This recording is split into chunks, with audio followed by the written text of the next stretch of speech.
KG করে চাল বাড়িতে আনার পরে মেপে দেখা 18 কেজি, মাঝখানের 12 কেজি চামচা নিয়ে গেছে। কথা বলে কেন আছে না নাই? রাগ করতেছেন, ডরাইতেছেন, মায়ের আসতে পারে। আপনাদের ভাব দেখেই তো মনে হইতেছে যে ডরাইতেছেন, যে এখান থেকে বাড়ি পর্যন্ত যাইতে পারবেন কি পারবেন না, এমন না? আল্লাহ রাব্বুল আলামিনের হাবিব ডাক দিয়া বলে, শোনো, আমার উম্মতের ভেতরে এমন কিছু নেতার আবির্ভাব হবে, তারা গরিব মানুষের নামে টাকা নিজের পকেটে ভরাবে। না এরকম মানুষ?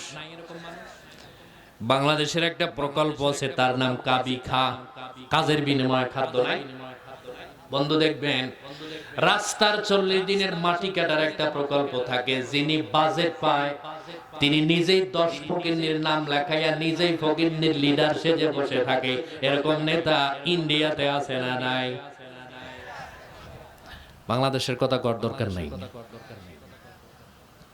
বলেন তো, বর্তমানের নেতা আর নবীজির জামানার নেতাদের ভিতরে তফাত আছে না নাই? আছে। হযরত ওমর রাদিয়াল্লাহু তাআলা আনহু রাষ্ট্রপ্রধান, শুধুমাত্র তিনি বাংলাদেশের মতো একটা দেশের নেতা ছিলেন তা নয়, সারা পৃথিবীর অর্ধ পৃথিবীর খলিফা ছিল হযরতে ওমর। নাম শুনছেন আপনারা? বৃহস্পতিবার এশার নামাজের পরে সাহাবায়ে কেরামদেরকে ডাক দিয়ে বলে, আল্লাহর নবীর সাহাবীরা, তোমরা একটু বসবা নামাজের পরে। কেন? বাইতুল মালের ভিতরে কিছু কাপড় জমা হয়ে গেছে, আমি তোমাদের মাঝে কাপড়গুলিকে বন্টন করে দিতে চাই।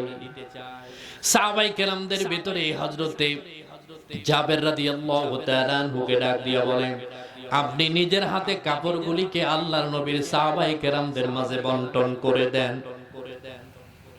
বন্টন করার পরে একজন সাহাবীকে ওমর রাদিয়াল্লাহু তাআলা আনহু তিনি বলল, ভাই আপনি দেখেন তো বাইতুল মালের ভিতরে আরো উদ্বৃত্ত কোনো কাপড় আছে কিনা, নাকি আমি গোপনে রেখে দিয়েছি। বলেন তো, 1971-এর পর থেকে আজ পর্যন্ত যত এমপি, মন্ত্রী, চেয়ারম্যান আমরা পেয়েছি, ওই ইউনিয়ন পরিষদের গোডাউন থেকে মাল দেওয়ার পরে এমন কোন চেয়ারম্যান কি বলেছে দেখেন আপনাদের মাল আপনারা পাইছেন কিনা? বলছে? বলবে কেমনে? কারণ উনি তো চোরের চাইতে বড় ডাকাত। কথা কয় না কেন? ঠিক কিনা? জোরে কও। হযরত ওমর রাদিয়াল্লাহু তাআলা আনহু ডাক দিয়া বলে, শোনো, বাইতুল মালের ভেতরে যেই কাপড়গুলি উদ্বৃত্ত ছিল, তুমি দেখো তো আমি সেইগুলি বন্টন করে দিতে পেরেছি কিনা। হযরত ওমর রাদিয়াল্লাহু তাআলা আনহুর কাছে রিপোর্ট করা হলো, আমিরুল মুমিনিন, বাইতুল মালের ভিতরে আর কোনো উদ্বৃত্ত কাপড় নাই। কবে বন্টন করেছেন মনে আছে? বৃহস্পতিবার এশার নামাজের পরে, পরের দিন শনিবার। না কি বার? পিছনের গুলা মনে করতেছে শনিবার। কথা পায় না যে একটু মুখ টুক বাইর করেন না, ফেরেশতারা একটু ছবি টবি উঠাক। একজন প্রেসিডেন্ট, আবার জাতীয় মসজিদের ইমাম হযরতে ওমর, জুমার দিনে খুতবা দেওয়ার আগে হযরত ওমর রাদিয়াল্লাহু তাআলা আনহু খুতবা নিয়ে দাঁড়িয়েছেন বক্তব্য দেওয়ার জন্য। একজন প্রেসিডেন্ট আবার যদি ইমাম হয়, ওই দেশে চুরি হবার সম্ভাবনা আছে। কথা বলে কেন? আছে। কিন্তু আমরা এমন মানুষকে নেতা বানাই, ইমাম বানাই, তিনি আমাদের নামাজ পড়াবেন তো দূরের কথা, নিজেই জানাজা পড়তে গিয়ে ঈদের নামাজ পড়ে বাড়িতে আসে, এরকম নেতাও আছে না নাই? আমরা বিগত সরকারের আমলে দেখেছি, তাদের কিছু কিছু এমপি, মন্ত্রী তারা প্রেস বিব্রিং দিত, আগামীকাল ঈদুল আজহার জানাজার নামাজ সকাল 8টায়। কথা বোঝেন নাই? বুঝি। ঈদুল আজহার কোনদিন জানাজার নামাজ হয়? কথা বলে কেন হয়? তাদের হয় কারণ আছে, তাদের মুহাদ্দিস ছিল আল্লামা মুমতাজ ম্যাডাম। কথা বলে কেন? ঠিক কিনা? জোরে কও। আল্লাহ রাব্বুল আলামিনের হাবিবের সাহাবী হযরত ওমর রাদিয়াল্লাহু তাআলা আনহু খুতবা দেওয়ার জন্য দাঁড়িয়েছেন, বক্তব্য দিবেন। তিনি পৃষ্ঠা ঘোরাচ্ছেন, খুতবার পৃষ্ঠা ঘোরাচ্ছেন, কি বক্তব্য দিবেন এই চিন্তা ভাবনা করছেন। কোন সমস্যা হইছে? অসুবিধা নেই। হযরত ওমর রাদিয়াল্লাহু তাআলা আনহু বক্তব্য দেওয়ার আগে পিছন থেকে দিনমজুর আপনার ভ্যানে করে অথবা আমাদের এলাকায় দেখবেন রিকশায় করে, সাইকেলে করে কাপড় বিক্রি করে বেড়ায়, এরকম আছে না নাই? তাদেরকে আমরা ক্ষুদ্র ব্যবসায়ী বলি, তাই না? একজন সাহাবী পিছন থেকে ডাক দিয়া বলে, আমিরুল মুমিনিন, 4 বছর সিরিয়ার জমিতে ছিলাম, আপনার সুনাম সুখ্যাতি, আপনার তাকওয়া পরহেজগারিতা দেখে আপনার পিছনে নামাজ পড়ার জন্য আসলাম, কিন্তু এসে দেখি বাস্তবতার সাথে আপনার চরিত্রের কোনো মিল নাই। হযরত ওমর রাদিয়াল্লাহু তাআলা আনহু যুবককে ডাক দিয়া বলে, যুবক, তুমি কি বলতে চাও আমার কাছে খোলাখুলি বলো। ওই যুবক ডাক দিয়া বলে, আমিরুল মুমিনিন, আমি আপনার কাছে একটা প্রশ্ন করতে চাই, প্রশ্নের জবাব যদি দিতে না পারেন আমি নিজেও নামাজ পড়ব না, অন্য কোন মানুষকে আপনার পিছনে নামাজ পড়তেও দিব না। এই বেটার সাহস আছে না নাই? কথা মানে কেন আছে? আমিরুল মুমিনিন হযরত ওমর রাদিয়াল্লাহু তাআলা আনহু যুবককে ডাক দিয়া বলে, রে যুবক, কি বলবা তুমি আমাকে বলো। ওই যুবক ডাক দিয়া বলে, আমিরুল মুমিনিন, আপনি আমার বডির দিকে তাকান আর আপনার বডির দিকে তাকান, আপনি আমার থেকে প্রায় 1.5 ফিট লম্বা। কত ফিট? 1.5 ফিট। আমি আপনার থেকে 1.5 ফিট খাটো, কিন্তু যেখানে আপনি গতকালকে কাপড় বন্টন করে দিয়েছেন, আপনি 2 গজ নিয়েছেন, আমিও 2 গজ নিয়েছি। ওই 2 গজ কাপড় দিয়ে আমার হাফ শার্ট ফতুয়া হয় না, ওই একই কাপড় দিয়ে আপনি লম্বা বডির লম্বা জামা কেমনে বানালেন? নিঃসন্দেহে আপনি বাইতুল মালের কাপড় চুরি করে জামা বানিয়েছেন। নাউজুবিল্লাহ, লা ইলাহা। একটু আসেন তো, সামান্য একটু নিচে করে দেন, একটু মুহাব্বতে পড়ি, লা ইলাহা ইল্লাল্লাহ, সামান্য একটু নিচে করে দেন, মুহাব্বতে লা ইলাহা। টাইট হবে বাস, একবারে নিচে হইলো, বেশি হলো, আরেকটু লা ইলাহা ইল্লাল্লাহ, লা ইলাহা ইল্লাল্লাহ মুহাম্মাদুর রাসূলুল্লাহ। জবান ছেড়ে দিয়ে সকলেই বলি সাল্লাল্লাহু। আমি আপনাদের কাছে প্রশ্ন করছি, এই যুবকের প্রশ্ন যৌক্তিক না অযৌক্তিক? কি ব্যাপার? একই কাপড়, আপনার জামা লম্বা হয়েছে, আমার জামা খাটো, এতে কি বোঝা যায়? চুরি করার সম্ভাবনা। আমাদের নেতাদের আপনি বলতে পারবেন কি ব্যাপার? নির্বাচিত হওয়ার আগে আপনার ভাঙ্গা চোরা গাড়ি, এখন দেখি পাজারো, আবার বড় বড় ফ্ল্যাট, কই পাইলেন বলতে পারবেন?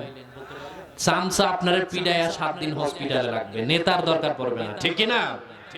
কথা কয় না কেন? ঠিক কিনা? জোরে বলেন। হযরতে ওমর রাদিয়াল্লাহু তাআলা আনহু যুবককে ডাক দিয়া বলে, রে যুবক, এই হাজার জনতার সামনে তুমি আমাকে চোর বলে সাব্যস্ত করলে, তুমি আমাকে পার্সোনালি প্রশ্ন করলে, আমি তোমার প্রশ্নের জবাবটা দিয়ে দিতাম, কিন্তু তোমার প্রশ্নের জবাবটা আমি না দিয়ে আমার ছেলে আব্দুল্লাহ দিলে কেমন হয়? কার কথা কইছে? আব্দুল্লাহ। প্রেসিডেন্ট হযরতে ওমর, প্রধান বিচারপতি হযরতে আলী, বলেন তো দুইজনের দাম আছে না নাই? হযরতে ওমর রাদিয়াল্লাহু তাআলা আনহু আল্লাহর নবীর শ্বশুর, আর আলী রাদিয়াল্লাহু তাআলা আনহু আল্লাহর নবীর আপন মেয়ের জামাই, আবার আপন চাচাতো ভাই। দুইজনেরই ক্ষমতা আছে না নাই? কথা কয় না কে ভাই? আছে। মাগরিবের নামাজের পরে হযরত ওমর রাদিয়াল্লাহু তাআলা আনহুর বাড়িতে গেছেন হযরতে আলী। বাহিরে থেকে সালাম দিল, আমিরুল মুমিনিন, আপনি কি বাড়ির ভেতরে আছেন?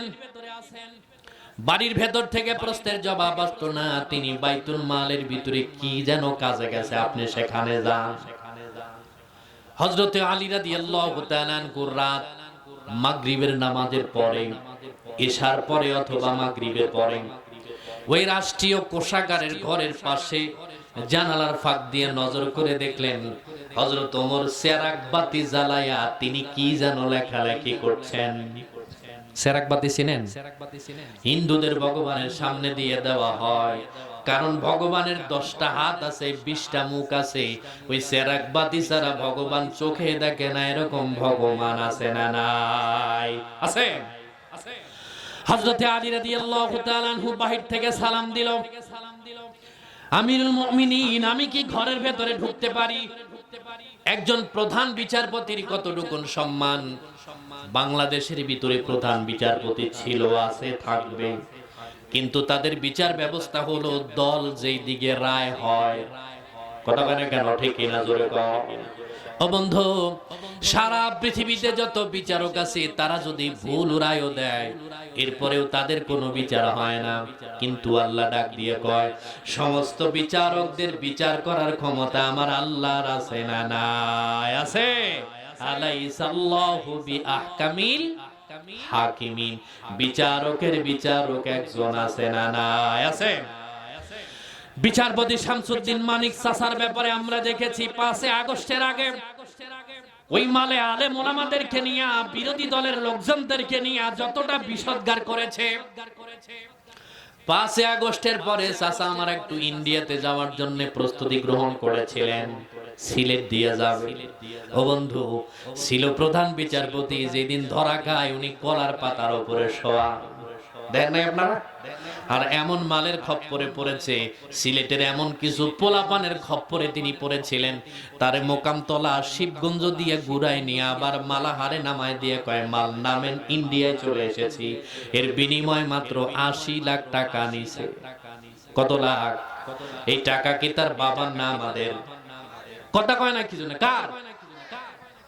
ও বন্ধু, তিনি ছিল প্রধান বিচারপতি, কিন্তু আল্লাহ তারে আসামির কাঠ করায় দাঁড় করার ক্ষমতা আল্লাহর আছে না নাই? আছে। আমাগো চাচি হয়তোবা ইন্ডিয়াতে যাওয়ার পরে হয়তোবা বেঁচে গেছে। চাচি মনে করেছে অসুবিধা নাই, আমি তো ইন্ডিয়াতে এসেছি, বাঙালিদের ভিসা বন্ধ, আজরাইলের ভিসা বন্ধ। নাকি বলেন তো? ওই ইন্ডিয়ার ভেতর থেকে আমার আল্লাহ চাচি নয়, মোদি সহ ধরে আনার ক্ষমতা আমার আল্লাহর আছে না নাই? আছে। বিচার হবে আজ অথবা কাল, হবেই হবে। হযরত আলী রাদিয়াল্লাহু তাআলা আনহু বাইতুল মালের ঘরের ভেতরে ঢুকলেন। যদি আপনারা কথা বুঝে থাকেন জবাব দেন। দুইজনের মাঝখানে একটা বাতি আছে না নাই? রাতের বেলায় বাতি আছে। হযরত ওমর রাদিয়াল্লাহু তাআলা আনহু ডাক দিয়া বলে, ভাই আলী, রাতের বেলায় কোনদিন তুমি আমার সাক্ষাতে আসো না, আজকে কি কারণে হঠাৎ করে তুমি আমার সাক্ষাতে আসলা? ভাই, বসার আগে তোমাকে একটা প্রশ্ন করতে চাই। বলে, ভাই বলেন। তুমি যে আমার বাইতুল মালের ভিতরে ঢুকে গেছো, তুমি বলো তো তোমার ব্যক্তিগত কাজে এসেছো নাকি রাষ্ট্রের কোনো কাজে এসেছো? কারণ আমি প্রেসিডেন্ট, তুমি বিচারপতি, দুইজনের কথা জনগণের জন্যই হওয়াটা উচিত।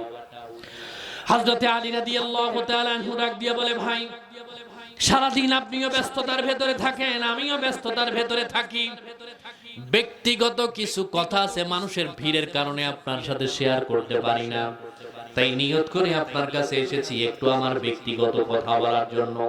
হযরত আলী রাদিয়াল্লাহু তাআলা আনহু এই কথা মুখ থেকে বের করতে দেরি, হযরত ওমর সামনে থেকে বাতিটা ফুৎকার মেরে নিভাই দিতে 1 সেকেন্ডের সময়ও নেয় না। আপনারা বোঝেনই নাই।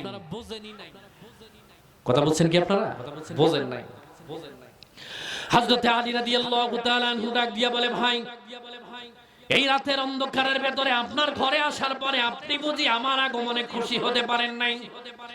হযরত ওমর রাদিয়াল্লাহু তাআলা আনহু আলীর হাত মোবারক ধরে বাহিরে নিয়ে গেলেন, আকাশের দিকে তাকাতে বললেন, ভাই, আকাশের ভেতরে পূর্ণিমার চাঁদ উঠে গেছে, ফজর পর্যন্ত আমি তোমাকে কথা বলার সুযোগ দিব, তবে শুনে রাখো, যেই বাতিটা আমি জ্বালাইছি এই বাতিটা জনগণের টাকায় কেনা বাতি, যার ভেতরে তেল ভরেছি এইটাও জনগণের টাকায় কেনা তেল, যে কাজে খরচ করতেছি জনগণের কাজেই খরচ করতেছি। তাই ভাই আলী, জনগণের টাকায় কেনা তেল বাতি দিয়া যদি আমি তোমার সাথে কথা বলি, কঠিন মুসিবতের দিন আল্লাহর আসামির কাঠ গড়ায় দাঁড়ানো লাগবে কিনা? ঠিক না? এই চিন্তা ভাবনা আমাদের কোন নেতার মাথায় আছে? আছে? নেতার চেয়ারে সামসা বসে থাকে, এরকম ঘটনা আছে না নাই? আসতে কয় একেবারে। যেই ব্যক্তি বাইতুল মালের টাকা খরচ করা, তেল কিনা, বাতি জ্বালায়া আলীর মতো মানুষের সাথে কথা বলতে রাজি নয়, তিনি কি কাপড় চুরি করতে পারে? কথা খেয়াল আছে আপনাদের? ইসলাম সে তো পরশমণি। তারেকে পেয়েছে খুঁজে, পরশে তাহার সোনা হলো যারা, তাদের ওই মরা বুঝি। অর্ধ পৃথিবী শাসন করেছে ধুলির তক্তে বসে, খেজুরের পাতার প্রাসাদ তাহার বারে বারে গেছে খসে। কেন জানি বলিয়াছিলেন শেষ পয়গম্বর, আমার পরে যদি নবী হতো কেউ, হতো সে এক ওমর। আল্লাহর নবী বলেছেন আমার পরে কোন নবী আসবে না, যদি আসতেন আল্লাহ হযরতে ওমরকেই নবী বানাতেন। বলি সুবহানাল্লাহ। হযরত ওমর রাদিয়াল্লাহু তাআলা আনহুকে মেজাজে ওহী বলা হয়। কুরআনুল কারীমের ভেতরে হযরত ওমরের সিদ্ধান্তের উপরে আল্লাহ 24 জায়গায় আয়াত নাজিল করেছেন। তিনি কি চুরি করতে পারেন? কথা বলে কেন চুরি করতে পারেন? যিনি প্রশ্ন করেছে উনি মনে হয় আমাদের মন মানসিকতার লোক, যে বাংলাদেশে নেতারা যেমনে চুরি করে তিনিও মনে হয় চুরি করতে পারে। আমাদের বাংলাদেশে একটা প্রবাদ বাক্য আছে, চোরের ঘরে দালান ওঠে না। মাঝখান থেকে যে চলে গেল, আপনারা গেলে আমি খুশি, আমিও একসাথে যাই। কি কোন আপনারা শেষ করে দিব? শেষ হবে নাকি? ভাই তোমরা দুইজন দাঁড়ায় আছো কেন? আল্লাহর ওয়াস্তে বসে পড়েন। হ্যাঁ, আপনাদের ওয়াজ আছে ইনশাআল্লাহ, যদি কিছুক্ষণ বসেন তাইলে। আমাদের দেশে একটা প্রবাদ বাক্য নাই, চোরের ঘরে দালান ওঠে না। এটা মিথ্যা কথা।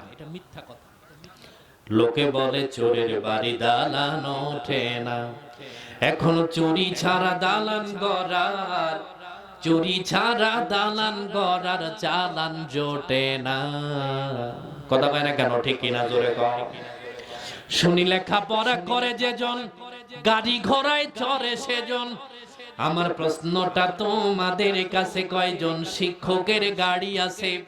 সুদ করে চালায় গাড়ি, কখ জানে না। দেখো সামসা নেতায় চালায় গাড়ি, কখ জানে না।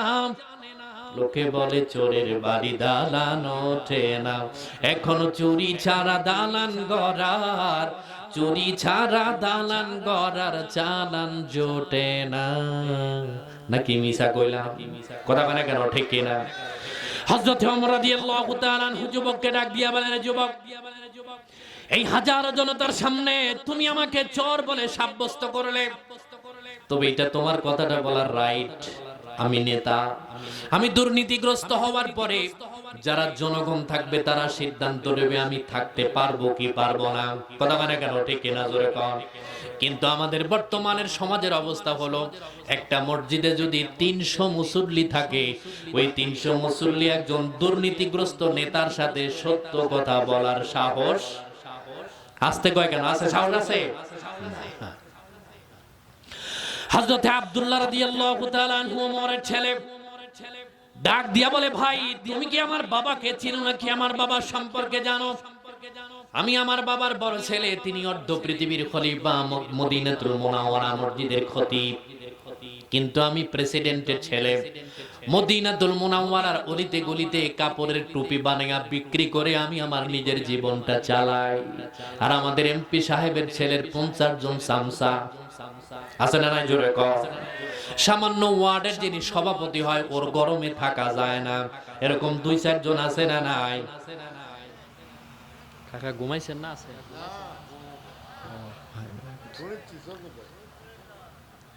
আপনি ঘুমে থাকলে পাবলিক মনে করে যে আপনি ঘুমাইছেন।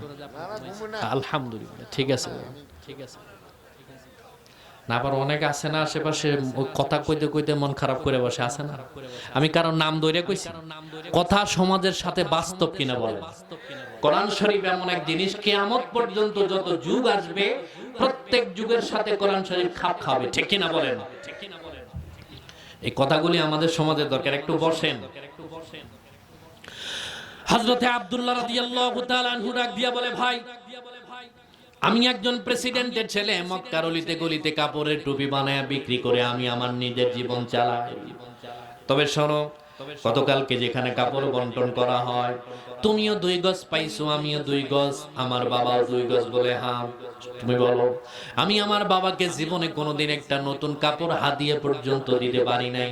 গতকালকে যেখানে কাপড় আমি হাদিয়া পেয়েছি আমার 2 গজ, আমার বাবাকে হাদিয়া দিয়ে দিয়েছি আমার 2 গজ আর বাবার 2 গজ। এই 4 গজ কাপড় দিয়া আমার বাবার লম্বা বডির লম্বা জামা বানিয়ে নিয়েছেন। আমার বাবা কিন্তু বাইতুল মালের কাপড় চুরি করতে পারে না। সুবহানাল্লাহ। তখনকার নেতা আর বর্তমান নেতাদের ভিতরে তফাৎ আছে না নাই? আছে। হযরত ওমর রাদিয়াল্লাহু তাআলা আনহু যুবককে ডাক দিয়া বলে, যুবক তুমি আমার বক্তব্যের সময় আমার বক্তব্যকে স্টপ করে দিয়েছো। এবার আমি তোমাকে ডাক দিয়ে বলি, তুমি কি আমাকে নামাজ পড়ার অনুমতি দিবা কিনা তুমি কও। ওই যুবক ডাক দিয়ে কয়, আমিরুল মুমিনিন, এতগুলি মানুষের সামনে আমি আপনাকে বিয়েজ্জুতিমূলক কথা বলেছিলাম। ওমরের হাত মোবারক ধরে চুমু খাওয়ার পরে ডাক দিয়ে কয়, এমন নেতাকে শুধু নামাজ পড়তেই নয়, এমন নেতার জন্য নিজের জীবনকে উৎসর্গ করে দিতে পারি। সুবহানাল্লাহ। 1 নাম্বার কিয়ামতের আলামত হলো ইদাদ দুখিদাল ফাইয়িদু ওয়ালান। যারা রাষ্ট্রীয় ক্ষমতায় থাকবে, জনগণের সম্পত্তিকে নিজের বাবার ব্যক্তিগত সম্পত্তি মনে করবে। বর্তমান বাংলাদেশে এমনও আছে না নাই? পতিত সরকারের আমলে শুধুমাত্র স্বাস্থ্য মন্ত্রণালয়ের যিনি গাড়ি চালক ছিলেন আমাদের মালেক চাচা, ওনার ঢাকা শহরের ভিতরে 40টা ফ্ল্যাট, এক একটা ফ্ল্যাটের দাম 3 কোটি টাকা। এটা কাটতে হয়, আসতে কয় কি কাট টাকা আমাদের। বলেন তো, প্রত্যেকটা এমপি মন্ত্রীকে সরকারের পক্ষ থেকে গাড়ি দেওয়া হয়, উপজেলা চেয়ারম্যান পৌর চেয়ারম্যানকে গাড়ি দেওয়া হয়, তাই না? কি কারণে দেয়? শালা শালি শ্বশুরদেরকে নিয়ে কক্সবাজার যাওয়ার জন্য, তাই না? কি কারণে দেয় জানেন? এর রুলসটা আপনারা জানেন? সরকারের পক্ষ থেকে তাদেরকে গাড়ি দেওয়ার উদ্দেশ্য হলো, তিনি এলাকার ভেতরে জনপ্রতিনিধি কোন পাবলিক যদি কোনো সময় বিপদে পড়ে, রাত 2টা 3টা অথবা দিনের বেলায়, নেতাকে ফোন করার সাথে ওই গাড়ি দিয়ে তাকে সেবা শুশ্রূষা দিবে। এইটা দূরে থাক, নেতার গাড়ির সাথে যদি সিএনজি লাগে, সিএনজি এলারে বসকায়া দেয়, এরকম নেতাও আছে না নাই? আছে। সরকারি টাকার গাড়ি, সরকারি টাকার তেল তুইলা নেতা কক্সেস বাজারে শালিরে নিয়ে যায়। বলেন তো, ওই তেলের হিসাব আমার আল্লাহর দরবারে দেওয়া লাগবে কিনা? লাগবে। হ্যাঁ, এই 2 থেকে 3, এই 2টা পয়েন্ট বলার সময় যারা উঠবে বুঝবেন ও ওই দলের লোক। কথা বোঝা গেছে? কি কইলাম? 2 নাম্বার, আল্লাহর নবী বলেছেন আক্কা উম্মাহু, শেষ জামানায় কিয়ামতের 2 নাম্বার আলামত হলো মায়ের সাথে সন্তানের সাথে, বাবার সাথে সন্তানের কোনো সম্পর্ক থাকবে না। বলেন তো, সমাজে এমন হয় কি হয় না? আল্লাহর হাবিব ডাক দিয়া বলে, যুবকেরা তোমরা শোনো, পৃথিবীতে কিয়ামতের আলামত 2 নাম্বার যখন প্রকাশ হবে, তোমাকে বাহিরে যাওয়া লাগবে না, তুমি তোমার বাড়ির তোমার পরিবারের দিকে তাকাও। তোমার শ্বশুরের সাথে ভালো সম্পর্ক, আব্বা বলে 36 বার ডাক দাও। শাশুড়িরে তুমি মাথায় তুলে রাখো, তোমার শাড়িরে তুমি এমন জান পরাণ দিয়া তোমার বিবির চাইতে বেশি ভালোবাসো। এরকম দুলাভাই আপনাকে মোকাম তলায় নাই? কেডা কেডা আছেন দিহি হাত তোলেন। একজনও ডরে কয় না? আছে না নাই? জোরে কন। আল্লাহর নবী বলেছেন আকসা আবাহু, শেষ জামানায় আমার উম্মতেরা তার মা বাবার সাথে সম্পর্কের কর্তন করবে। এরকম করে কি করে না? বড় আশ্চর্যের বিষয় হলো, মা বাবা ছোট্টবেলাতে একজন মা বাবা 10-12 জন সন্তানকে লালন পালন করেছে, কিন্তু সন্তানরা বড় হয়ে যাওয়ার পরে মা বাবা যখন বার্ধক্যে উপনীত হয়, ও বন্ধু বড় আফসোস লাগে। দেখবেন মা বাবাকে 3 মাস 2 মাস 1 সপ্তাহ করে ভাগ করে নেয়। এরকম পরিবারও আছে না নাই? আছে। আবার খাওয়ানোর পরে দোকানে গিয়ে গল্প করে, আমি আমার মারে একটানা 6 মাস খাওয়াইলাম, আমার মারে ওষুধ কিনা দিছি, ডাক্তারের কাছে নিয়ে যাই, প্রতি বছর মায়ের জন্য কাপড় নিয়ে যাই। উনি গর্ব করে এটাই বোঝায় যে আমি আমার মায়ের হক আদায় করে নিয়েছি। এরকম বলে কি বলে না? জোরে কর। আল্লাহর নবী বলেছেন আল ওয়ালিদু আওসাদু আবওয়াবুল জান্নাহ। যুবক তুমি শোনো, তোমার মা বাবার পা হলো তোমার জান্নাতে যাওয়ার চৌকাঠ। সুবহানাল্লাহ বলেন না? জান্নাতে যাওয়ার চৌকাঠ হলো তোমার মা বাবার পা।